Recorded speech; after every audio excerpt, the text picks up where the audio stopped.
Assalamualaikum warahmatullahi wabarakatuh. Selamat siang, selamat sejahtera untuk kita semua. Perkenalkan, nama saya Ulfari Ningsi dari Program Studi Administrasi Negara Fakultas Ilmu Sosial dan Hukum Universitas Negeri Makassar. Pada hari ini saya akan menayangkan tentang dua materi. Materi pertama yaitu Sosiologi dan Antropologi, sedangkan materi kedua yaitu Hubungan antar kelompok. Pada saat saya menjelaskan, Anda diharapkan memfokuskan mata terhadap apa yang saya sampaikan. Namun, sebelum menjelaskan materi kali ini, marilah kita membaca doa sesuai kepercayaan masing-masing. Berdoa dipersilakan. Oke, baik, langsung saja kita mulai ke topik pertama, yaitu sejarah sosiologi dan antropologi. Pengertian sosiologi berasal dari kata socius yang artinya kawan atau masyarakat, sedangkan logos artinya ilmu. Jadi sosiologi artinya ilmu yang mempelajari tentang masyarakat. Pada awalnya sosiologi lahir dan berkembang di Eropa. Sosiologi lahir didasari akibat adanya guncangan dari efek revolusi industri di Prancis. Efek tersebut mengakibatkan banyak terjadinya eksploitasi tenaga kerja dan urbanisasi dan kekhawatiran di tengah masyarakat. Atas dasar tersebut, kemudian Auguste Comte merancang sebuah penelitian sosial yang digunakan untuk mempelajari pola kehidupan perilaku masyarakat pada abad ke-19. Hakikat sosiologi. Adapun hakikat sosiologi sebagai ilmu pengetahuan dapat dijelaskan melalui 7 pembahasan berikut. Yang pertama, sosiologi adalah ilmu sosial. Sosiologi bukanlah ilmu alam atau kerohanian. Sosiologi merupakan bagian ilmu sosial yang membahas gejala-gejala pada masyarakat. Yang kedua, sosiologi adalah ilmu kategoris. Sosiologi merupakan ilmu kategoris, bukan normatif. Sosiologi meneliti hal-hal yang terjadi saat itu, bukan mengenai apa yang semestinya terjadi atau seharusnya terjadi. Yang ketiga, sosiologi adalah ilmu murni dan ilmu terapan. Dalam ilmu pengetahuan, posisi ilmu sosiologi sebagai ilmu murni digunakan untuk memperoleh pengetahuan melalui penelitian. Contohnya, Gilang meneliti faktor terjadinya kenakalan remaja di Kota Bandung. Di samping itu, sosiologi sebagai ilmu terapan digunakan untuk memecahkan masalah praktis untuk memperbaiki kehidupan masyarakat. Contohnya, Gilang menemukan upaya mencegah kenakalan remaja di Kota Bandung. Yang keempat, sosiologi adalah ilmu abstrak. Sosiologi mengkaji bentuk-bentuk, pola-pola, peristiwa dalam masyarakat secara menyeluruh. Yang kelima, sosiologi menghasilkan pola umum. Sosiologi meneliti dan mencari prinsip dan hukum-hukum umum dari interaksi manusia serta sifat, bentuk, dan isi struktur masyarakat.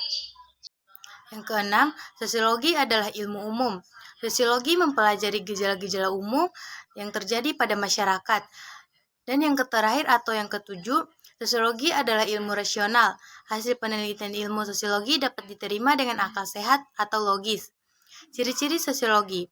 Adapun ciri-ciri dan karakteristik sosiologi sebagai ilmu pengetahuan antara lain, yang pertama, sosiologi bersifat empiris. Sosiologi didapat dari sebuah penelitian dan observasi berdasarkan kenyataan yang dapat diuji secara ilmiah. Artinya, sosiologi tidak bersifat spekulatif atau mengira-ngira sesuatu kebenaran. Yang kedua, sosiologi bersifat teoritis atau abstraksi. Sosiologi adalah ilmu yang dibangun menjadi sebuah teori, kemudian disusun secara logis yang bertujuan untuk mencari sebab akibat suatu fenomena sosial yang terjadi dalam masyarakat. Ketiga, sosiologi bersifat kumulatif. Sosiologi disusun berdasarkan teori-teori yang sudah ada sebelumnya. Sosiologi bersifat dinamis yang berkembang dari teori yang sudah ada. Teori tersebut kemudian akan dikritisi, diperbaiki agar bisa lebih relevan sesuai dengan adanya perkembangan zaman. Yang terakhir atau empat, sosiologi bersifat nonetis. Sosiologi mempersoalkan sebuah fakta yang terjadi di masyarakat, bukan terkait tentang baik atau buruknya sesuatu fakta tersebut. 2. Sejarah antropologi. Antropologi merupakan salah satu disiplin ilmu yang berkembang sebagai dampak negatif dari bangsa Eropa di seluruh dunia. Antropologi adalah salah satu cabang ilmu sosial yang mempelajari tentang budaya masyarakat suatu etnis tertentu. Antropologi berbeda muncul dari keterkaitan orang-orang Eropa yang melihat ciri-ciri fisik, adat istiadat, budaya yang dari apa yang dikenal di Eropa. Banyak ahli antropologi berpendapat bahwa antropologi muncul sebagai suatu cabang ilmu yang jelas pada sekitar abad 19. Antropologi pada abad ke-19 sampai abad ke-20 berkembang ke arah yang lebih sistematis dan menggunakan metodologi ilmiah. Koen Jerningrat menyusun perkembangan antropologi menjadi 4 fase. Fase yang pertama, sebelum tahun 1800-an pada akhir abad ke-15, bangsa Eropa mulai menjelajah ke berbagai benua seperti Asia, Afrika, dan Amerika. Dari kisah perjalanan tersebut, terkumpullah buku-buku yang berisi pengetahuan berupa deskripsi tentang adat istiadat, susunan masyarakat, bahasa, dan ciri-ciri fisik dari bermacam-macam suku bangsa di Asia, Afrika, Oceania, dan Amerika. Kemudian, bahan pengetahuan tadi disebut bahasan etnografi atau deskripsi tentang bangsa-bangsa. Fase yang kedua pada tahun 1800-an. Pada fase ini muncullah karangan-karangan yang menyusun bahasa etnografis berdasarkan cara berpikir evaluasi masyarakat pada saat itu. Pada fase kedua, perkembangan antropologi bertujuan akademis, yaitu mempelajari masyarakat, kebudayaan, dan masyarakat primitif dengan maksud untuk memperoleh pemahaman tentang tingkat-tingkat sejarah penyebaran kebudayaan masyarakat. Fase yang ketiga, pada awal tahun 1900-an. Pada fase ini, antropologi menjadi ilmu praktis dengan tujuan mempelajari masyarakat dan kebudayaan suku-suku bangsa di luar Eropa guna kepentingan pemerintah kolonial dan untuk memahami kebudayaan masyarakat modern yang kompleks. Fase yang keempat pada tahun 1930-an. Pada antropologi ini mengalami masa perkembangan yang paling pesat karena terjadi perubahan yang besar.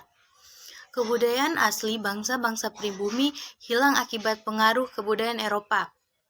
Selain itu, setelah Perang Dunia Kedua, muncul kebencian terhadap negara-negara musuh. Proses-proses tersebut menyebabkan perhatian ilmu antropologi tidak lagi ditujukan kepada penduduk pedesaan di luar Eropa, tetapi juga kepada suku-suku bangsa daerah pedesaan Eropa. Adapun perbedaan sosiologi dan antropologi bisa dilihat dari sejarahnya sendiri. Jadi, sosiologi adalah ikhtiar atau usaha para ilmuwan, para cendekiawan, atau sarjana di masyarakat Eropa untuk memahami dinamika yang terjadi dalam diri manusia.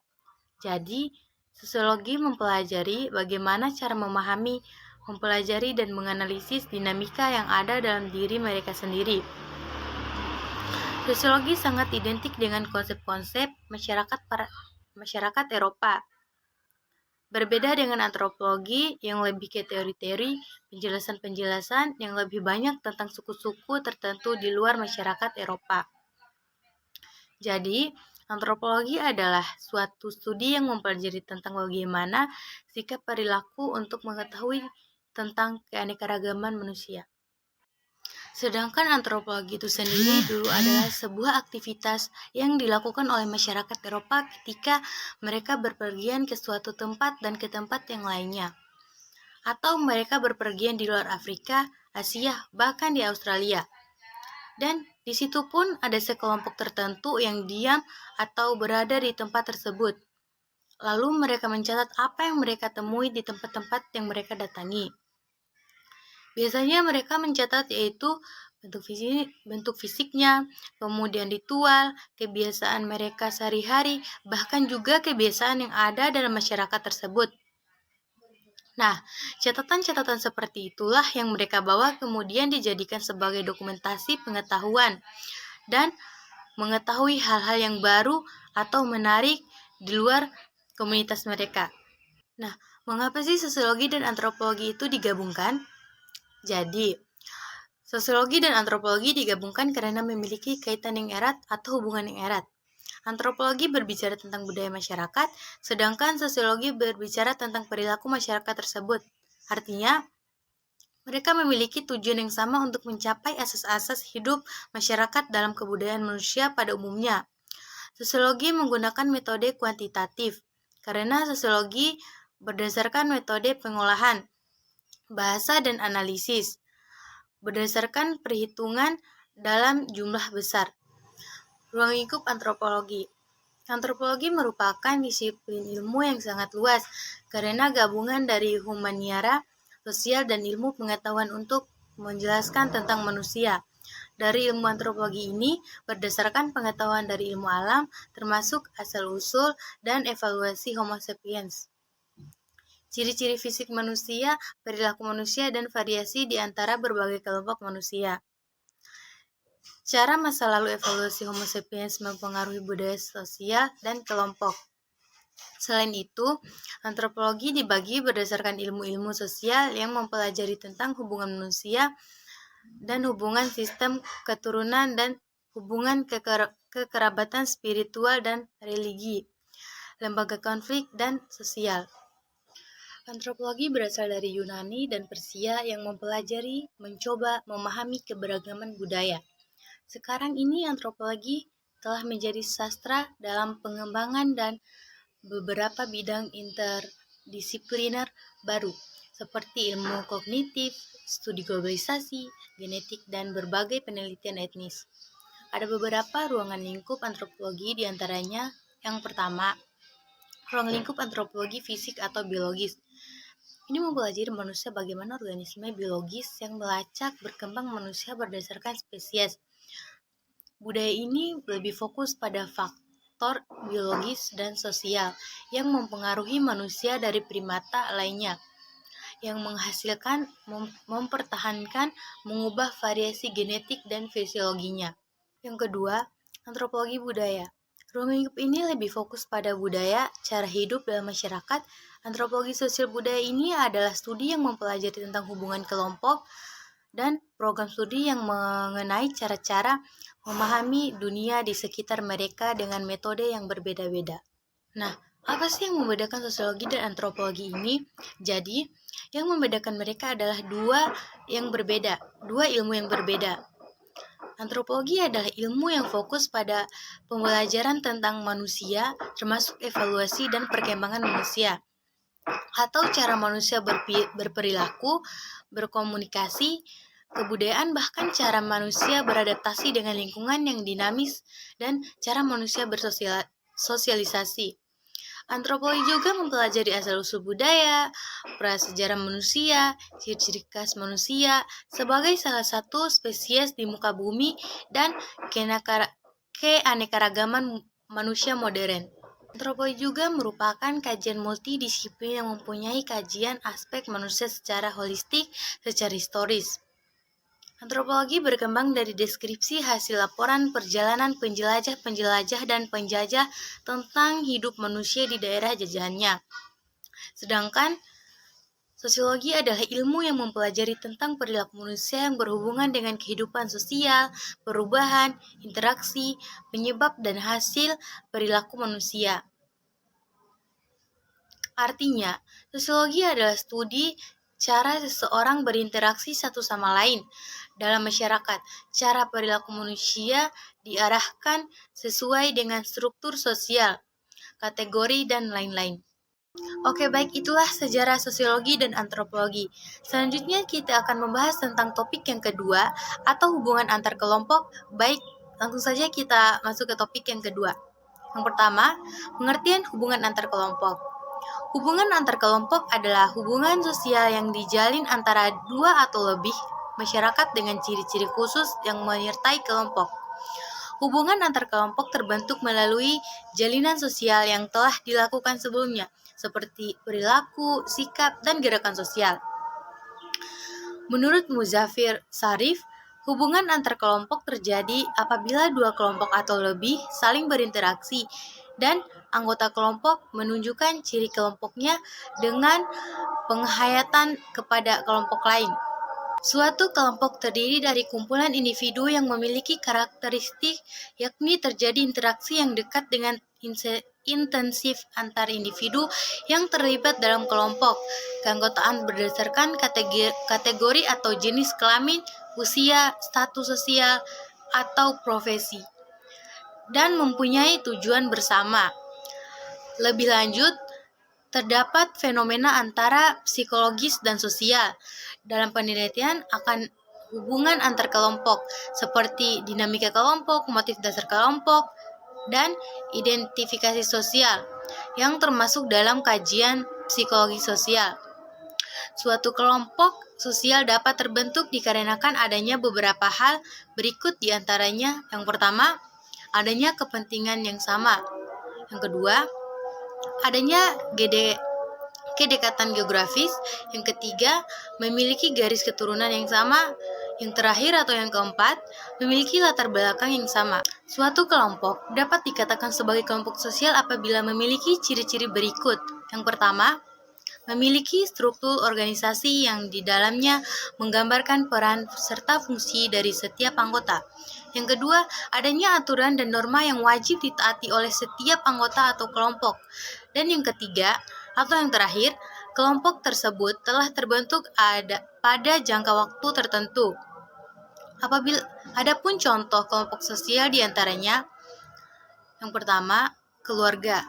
Kedua, tentara nasional atau Tentara Nasional Indonesia atau TNI. Yang ketiga, Polri. Yang keempat, paguyuban suatu daerah. Yang kelima, ikatan alumni suatu universitas atau perguruan tinggi. Yang keenam, kelompok pecinta seni. Yang ketujuh atau yang terakhir, tim satu divisi dalam suatu perusahaan. Berikut, pola hubungan antar kelompok. Pola hubungan antar kelompok dibagi menjadi 3. Yang pertama yaitu alkulturasi. Alkulturasi adalah perpaduan atau berbaurnya kebudayaan di antara dua kelompok etnis. Yang kedua, dominasi. Dominasi adalah penguasaan suatu kelompok terhadap kelompok lainnya. Yang ketiga atau yang terakhir adalah paternalisme. Paternalisme merupakan penguasaan secara politik dari ras pendatang kepada kelompok pribumi. Adapun dampak hubungan antar kelompok adalah ketidakpastian tugas atau pekerja. Kunci utamanya dari ketidakpastian tugas atau pekerjaan adalah bahwa suatu kelompok atau pekerjaan untuk menerapkan informasi lebih banyak. Oleh karena itu, jika suatu tugas atau pekerjaan tidak memiliki kepastian yang tinggi, maka ketergantungan pada informasi yang lengkap, jelas, dan valid sangat tidak dibutuhkan, dan masing-masing kelompok akan sama-sama membutuhkan satu sama lain atau menghadapi risiko kegagalan yang besar. Semoga penjelasan ini dapat menambah wawasan Anda. Apabila ada tutur kata yang kurang berkenan di hati Anda, mohon untuk dimaafkan. Selamat siang dan sampai jumpa. Wassalamualaikum warahmatullahi wabarakatuh.